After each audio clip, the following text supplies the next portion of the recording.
It's hard to highlight everybody, but is there a better linebacking duo in the NFL than Fred Warner or Dre Greenlaw for the 49ers? Are the 49ers an offensive or a defensive franchise? I think everybody would just immediately go Bill Walsh, West Coast offense, offensive franchise. And of course, they've had incredible offenses. But I went back and counted since 1981, which was Bill Walsh's first Super Bowl year. In the 42 years, including that year and since, when the West Coast offense were born, the 49ers have been top 10 in scoring in the NFL 24 times. It's a lot. You know how many times they've been top 10 in scoring defense in the NFL? 25 times. This is a defensive franchise that I think people think is an offensive first franchise. And the real answer, if you're not making a take out of it, is that they're a balanced franchise. But when you're watching these linebackers today, and I was texting you about it, it's like Jim Harbaugh took this defense that was, they were in the 20s and 30s when you go back and look what it was pre-Harbaugh. He turned them into a fucking monster overnight. He left. It completely died. Jim O'Neill couldn't do it. Kyle and John came back and had like the magic potion. You know, like in a movie where somebody dies and then somebody has like the magic kiss and they just bring them back to life. They just brought the defense back to life. If you didn't know any better, you would think it was just the same defense from 2013. Like, they just got the same dudes a little younger and just did it again.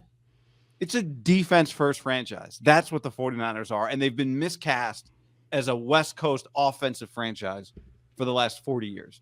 I think if you look at their three best coaches, I mean, it'd be four, and Harbaugh and Kyle have not won a Super Bowl yet, so it's like, in fairness to Seifert, he won two.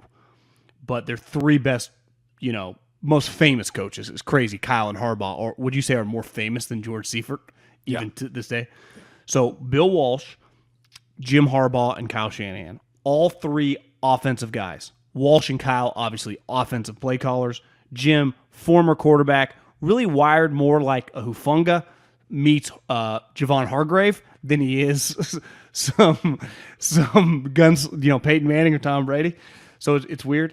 More rushing yards than Bo Jackson in his career. But it's a crazy stat. All three guys really, really value not just defense, good defensive players, and their defensive coordinator. And I would say that's a theme that can be very hit or miss with offensive coaches. Think about the last two off season for the 49ers. They signed Ward and Hargraves. Those are their two big signings, a corner and a defensive tackle.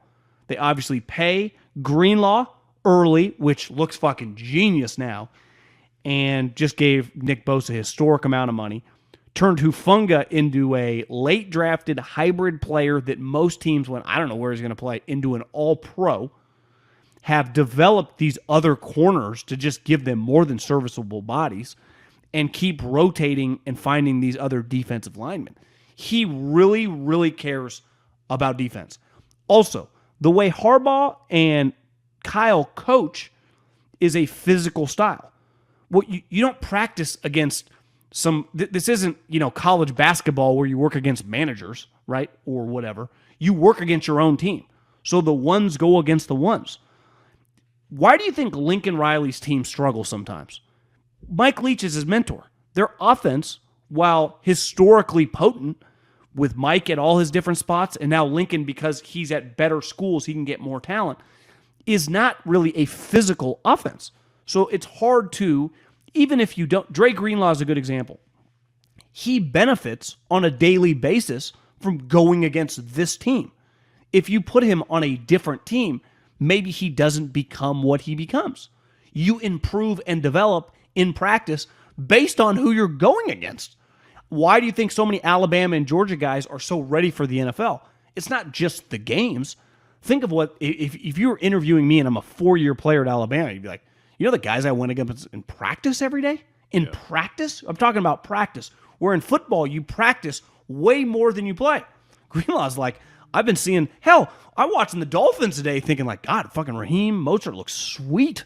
He's like running over guys. I know. So Elijah Mitchell's going to be good on the Dolphins. Well, they got that new dude that like Achani or whatever. Yeah, he's just H-Chan. Who's like the fastest player in the NFL.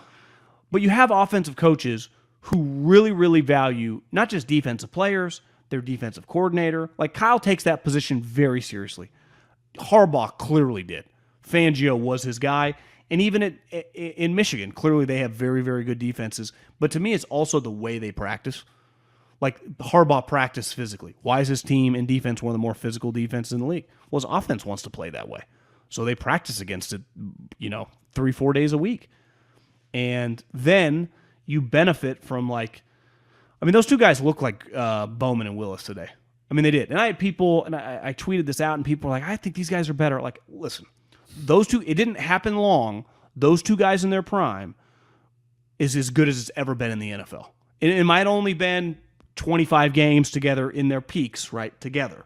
It doesn't get any better. And there were a couple plays a day, because Fred's a Hall of Famer. Like, Greenlaw is kind of, I wouldn't say come out of nowhere, but he's become a really good player the last year. But if he's going to play like that, then it's like, holy shit. Because Fred dominates. Fred's elite. He is on the trajectory to go to Canton, Ohio. But if that's going to be, this version of Dre Greenlaw is going to be his running mate, it also made me think today, and Hufanga had a couple plays, sometimes deficiencies, like the 49ers are clearly lucky with finding a seventh-round quarterback, getting rid of Trey, and paying nothing to quarterbacks, right? They got Allen, Sam, and Purdy make nothing combined. But they also have 3 players, 2 of them are extended, at positions that just are really cheap, that fucking annihilate people. Greenlaw, obviously Fred, who's a highly paid guy, but relative to other never players, never talk about his contract ever, because it's just a normal, it's pennies relative to a lot of positions. Yeah, and it felt like he was the best player on the field when the Niners defense was on the field against the Cowboys. Even the one play where he kind of jumps, but even Collinsworth, to be able to kind of jump but still keep your balance. It's like when I get a shot fake, but I kind of do a shot fake, but you don't get me, where if you go up again, I'll block your shot. Right. That's kind of what he did. The sack? You're talking that about play was sweet. Yeah. Greenlaw's sack, I don't know if he got credit for a sack. I think it was behind the line. It was badass too when Dak kind of scrambled. Like, this guy's like a heat-seeking missile right now. Greenlaw was the first play of the game when he body slams the guy. I got to say, I thought the officials, when they didn't throw a flag on that, and then they also didn't do it when Juice got kind of thrown out of bounds late, I was like, all right, big game. Like, we don't need – that's okay. Like, we're let's let a little football happen here. But also I was glad too, because the level of physicality that both teams had to – I mean, this was going to be a heavyweight trying to not KO guys. Yeah. So you can't just expect, they're just pulling up. Now, Greenlaw, it's one thing to kind of shove a guy when you're going full speed. Greenlaw suplexed the guy. I know, it was – I thought egregious. I couldn't believe it. Honestly, and listen, I love the violence. I yearn for the violence as a consumer. I will not apologize. He is so strong, and he throws you so hard. This is not pro wrestling when you're kind of faking it. If he gets the right small player, he could shatter their back. I know. Like, if he does that to a quarterback, he's not getting away with it either.